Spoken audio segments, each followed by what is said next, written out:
Hello friends, आपलं सर्वांचं नवीन व्हिडिओमध्ये स्वागत आहे. आज आपण बघणार आहोत 36 इंचाची डायरेक्ट कपड्यावरती कटोरीची कटिंग कशी करायची, कशी वाढवायची, कसं करायचं. तिथे पहिले सुरुवातीला आपल्याला सरळ लाईन आखून घ्यायची आहे, जेणेकरून आपलं जे खालची साईड आहे, कमरेकडची साईड आहे, लहान मोठी नाही झाली पाहिजे किंवा तिरपी नाही झाली पाहिजे. यासाठी आपल्याला जवळपास 1.5 इंचाचं एक लाईन सरळ लावून घ्यायची आहे किंवा काढून घ्यायची आहे. आणि आता आपल्याला पूर्ण मापे टाकून घ्यायची आहे. तर मी ब्लाऊजची घडी पहा कोणत्या साईडने ठेवली आहे. आपल्याला ओपन साईडला आपल्याला गळ्याची साईड काढायची आहे. तर इथे मी 15 इंचावरती मार्किंग केलेलं आहे. आपली 13.5 उंची आहे आणि इथे आपण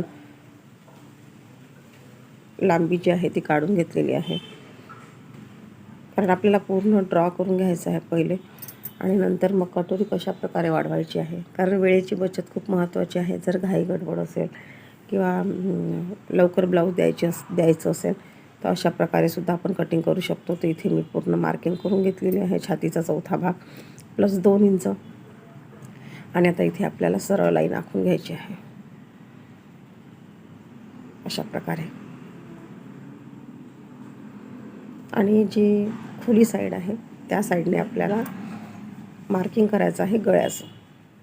आता इथे शोल्डर घेतलेला आहे मी 5.5 इंच आणि 2 इंच गळा रुंदी घेतलेली आहे, कारण गळा जो आहे पाठीमागचा मोठा आहे आणि जेवढा गळा मोठा असेल तेवढा आपला गळा रुंदी जी आहे ती लहान घ्यायची आहे, जेणेकरून शोल्डर उतरत नाही.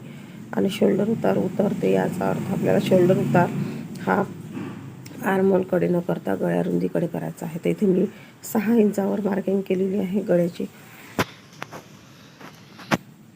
आणि आपल्याला कुठलाही गळा आकार द्यायचा आहे, गोलाकार, तुम्ही पंचकोनी, चौकोनी कुठलाही आकार देऊ शकता. तर इथे आर्महोल जे आहे ते मी 6 इंच घेतलेलं आहे आणि आता इथे आपल्याला ड्रॉ करून घ्यायचा आहे, कारण हा समोरची बाजू आहे. तर समोरची बाजू ही आपल्याला काढून घ्यायची आहे पहिले. आणि आता इथे बघू शकता 2 इंच जे आहे ते मार्जिन आहे, तुम्हाला समजलं पाहिजे. तर आपल्याला जी बंद बाजू आहे त्या साईडने मी आर्महोलची साईड ठेवलेली आहे, कारण आपल्याला डायरेक्ट कपड्यावरती कटोरी वाढवायची आहे किंवा आपण डायरेक्ट कपड्यावर कटोरी कट करणार आहोत. आणि हा व्हिडिओ खूप महत्त्वाचा आहे. जे नवीन शिकणारे आहे किंवा जे ब्लाऊज वगैरे बाहेरचे घेतात त्यांच्यासाठी पण. तर इथे आता आपल्याला अर्धा इंच थोडासा गोलाकार द्यायसाठी आहे, 1/2 इंच ते अर्धा इंच, आणि उंचीमध्ये आपल्याला 1 इंच घ्यायचा आहे, कारण आपल्याला कटोरीचा आकार द्यायचा आहे. तर हा आकार तुम्ही कुठल्याही आकार देऊ शकता. तर इथे मी 1 इंचावरती मार्किंग केलेली आहे, कारण हा फ्रंट साईज आहे. तर इथे गोलाकार आपल्याला 1 इंचावरती द्यायचा आहे आर्महोलचा अशा प्रकारे. आणि गळ्याची रुंदी, गळ्याचा उतार बघा, मी गळ्याकडे केलेला आहे, आर्महोलकडे नाही केलेला आहे. तर यामुळे आपलं जे शोल्डर आहे ते उतरत नाही, गळ्याला फिट्ट बसतं. आणि इथून मी घेतलेलं आहे 3 इंचावरती. सर्व मार्किंग तशाच्या तसंच करायचं आपल्याला. इकडे 2.5 इंच आणि मग जेव्हा आपण क्रॉसपट्टी वाढवू तर आपल्याला दुसरीकडे वाढवायची आहे, दुसरी साईडनी कापायची आहे. आता इथे फक्त आपल्याला कटोरी वाढवायसाठी आपण हे सर्व करतो आहे. जसं आपण ड्रॉ करतो तसंच इथे क्रॉसपट्टीला आकारसुद्धा देऊन द्यायचा आहे व्यवस्थित खोल. तिथे वरती आपण 1 इंच घेतलेला आहे आणि 2 इंच खाली घेतलेला, 2.5 बघू शकता 9 इंच आहे. तर कटोरी कशी काढायची ते पण एक महत्त्वाचा भाग आहे. छातीचे 3 भाग करायचे आहे. जसे छातीचा चौथा भाग आहे 9 आणि याचे 3 भाग केलेले आहे. तर हा पहिला भाग जो आहे तो सोडून द्यायचा आहे. जे 2 भाग आहेत त्याची आपली कटोरी आहे. जर तुम्हाला समजत नसेल तर आर्महोलकडनं मी 2.5 इंचावरती मार्किंग केलेलं आहे. आणि आता इथे आपल्याला जे 2 भाग घेतलेले आहे बघू शकता, 3-3 इंचाचे 3 भाग घेतलेले आहे. त्याच्यातला एक भाग सोडून द्यायचा आहे. 2 भागाची कटोरी करायची आहे. तुम्ही असंही माप करू शकता. आणि इथे आर्महोलकडनं जे आपण 2.5 इंचावर मार्किंग केलेलं आहे तो भाग आणि कटोरी आणि गळा याला आपल्याला तिन्ही जोडून घ्यायचे आहे. तर कटोरीचा आकार पण खूप छान येतो. आता इथे मी जवळपास 2 ते 2.25 इंच तुम्हाला बाहेर घ्यायचं आहे. कटोरी वाढवायची आहे आपल्याला डायरेक्ट कपड्यावरती. मार्किंग करून घ्यायचं आहे पहिले.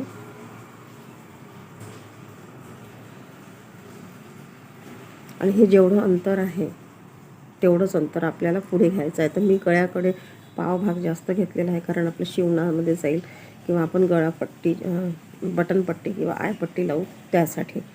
आता हे बरोबर मार्किंग जेवढं आपण मोजून घेतलेलं आहे तेवढंच घ्यायचं आहे. आणि आता हे जोडून द्यायचं आहे बरोबर.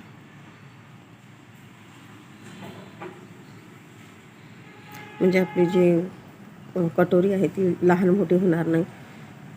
आणि आता इथे आपल्याला सेंटर काढून घ्यायचं आहे. इथे 8.5 इंच येत आहे, 8.5च्या अर्धे, कारण आपलं या साईडनी पण आपण शिवणात जाईल आपलं, त्यामुळे.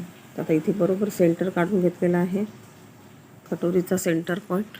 आणि खाली 1.5 इंच, वरती 1.5 इंच.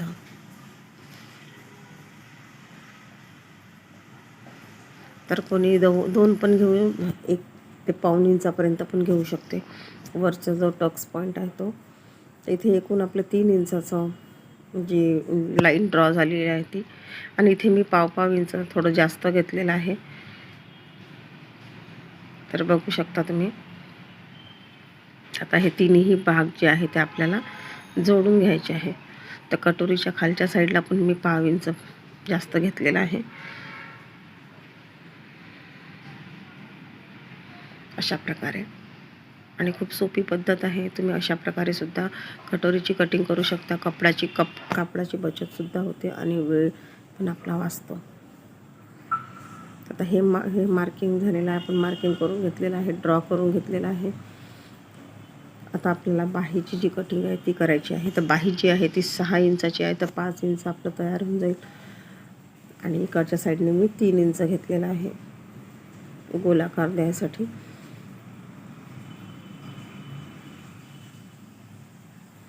खालून, कारण 6 इंचाची आहे तर वरतून पण 3 सोडू शकतो आपण, किंवा खालूनही 3 सोडू शकतो. तर अशा प्रकारे आकार देऊन दिलेला आहे. आणि आता आपल्याला कट करायचं आहे. तर बाहीची कटिंग पण झालेली आहे. आणि आपल्याला बाहीची रुंदी पण कशी काढायची, तर छातीचा चौथा भाग -अर्धा इंच करायचा आहे. तर आपलं व्यवस्थित माप येतं. अशा प्रकारे आपली बाही. तर व्हिडिओ कसा वाटला तुम्हाला नक्की सांगा. आवडला तर लाईक करा, शेअर करा, सबस्क्राईब करा.